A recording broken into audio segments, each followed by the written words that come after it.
Well, I guess this time on this video, my topic's going to be forgiveness.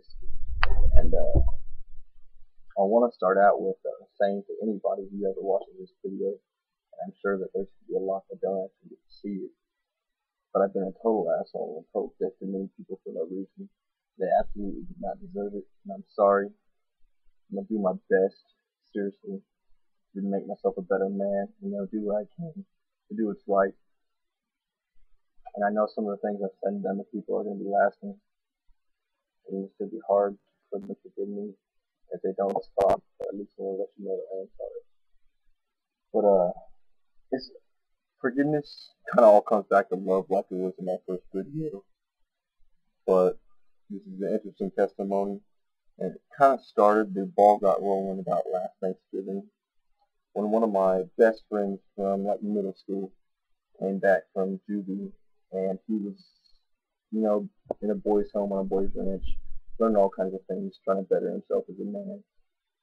And he told me, he had me come over and he told me that to kind of get to the next step in his growing and maturity, he had to ask for forgiveness from me because he was sorry that he drugged me into doing drugs and kind of got the ball rolling on some of the things that I did to become kind of a juvenile delinquent. And yeah, we got in a lot of trouble together. We did a lot of drugs, drank a lot, just stupid shit. And I was thinking to myself, it's not exactly just his fault. I took the bait, and I totally agree with it. It's not like he forced me to do anything, but I said, okay, I forgive you. But I step back and I kind of think about that now. That takes a really big man to admit that you were totally wrong. And just, damn, I don't even know what to say about that. It's crazy. And I realize if I think about that, there's been a lot of forgiveness that's gone on around me in my life. And that's kind of part of unconditional love. And I think that's the reason I still stand. God's had an involvement in my life since I was a little child. I was adopted and brought out of a home that definitely wasn't good for me. There's a lot of abuse and drugs and neglect and sexual shit going on. And these people that adopted me, I grew up with all kinds of anger and suppressed feelings and emotions. And I got into a lot of trouble there for a while in 8th grade. I was kind of an alcoholic. I showed up 12 days to school sober, and that was it for the whole year. And I smoked a lot of pot, which some people don't consider that a big drug, but the fact is it's not really good for you and doesn't do anything to help you out, I guess. I smoked a lot, I chewed a lot. I've done some coke too, not gonna lie. I haven't dealt with that for a while. But, I never really struggled with those as addictions, mainly just the alcohol. And as much as I spit in my adopted parents' faces, try to turn them away, all they ever showed me was love and grace and, forgiveness. And sure, they cracked down on me a lot of times and kind of grounded me. And then in 8th grade, I was grounded for 9 months, and that's when I kind of got into my big lifting thing. And lifting for me started out as, like a rebellious thing. I wanted to turn myself into this big, bulky man so that nobody would fuck with me because all the drugs and everything else that I was using was taken away. So that's the only way I could deal with my things. And then it became a good form of therapy.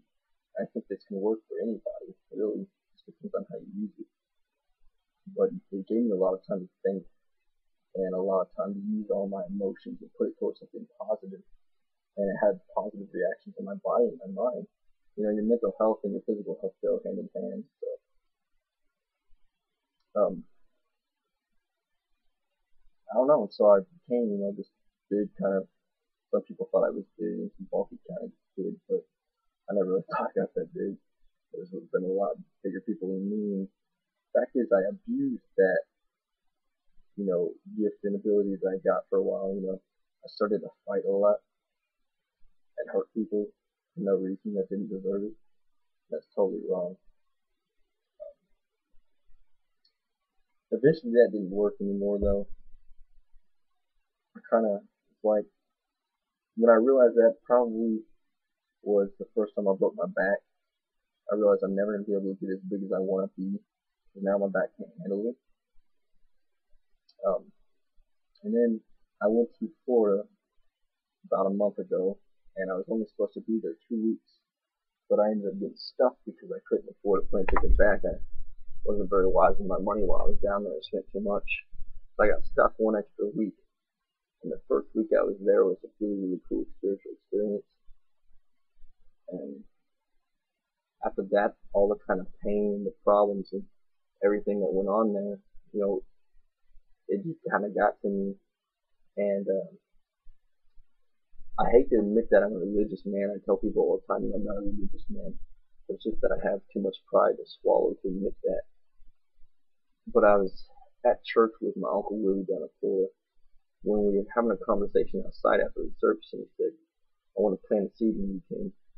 I know you were raised in church and everything, and in a good family and a good home, and you weren't raised down here. And I know you know this, but I just want to plant a seed in you and see how this works. Ask Christ again, no matter where you are in your relationship with Him, to come into your life and reveal Himself to you. And I said, okay, that's kind of cool. It was kind of cool because this man had just gotten out of prison, my Uncle Willie. He's been in and out of prison since he was 14 years old. And to see how happy he was and how he's turning his life around, I'm sure he's going to struggle some more. But to see that he's succeeding with Christ was pretty amazing. That shows that anybody can do it with the stuff he's done and been through. But I didn't do it. I didn't get on my knees and pray. The first 3 days actually it weighed heavy on my head and heart. But finally one night my back was really hurting. I was laying on this bed that's really, really old and messed up, and all the really springs you get cut up from it.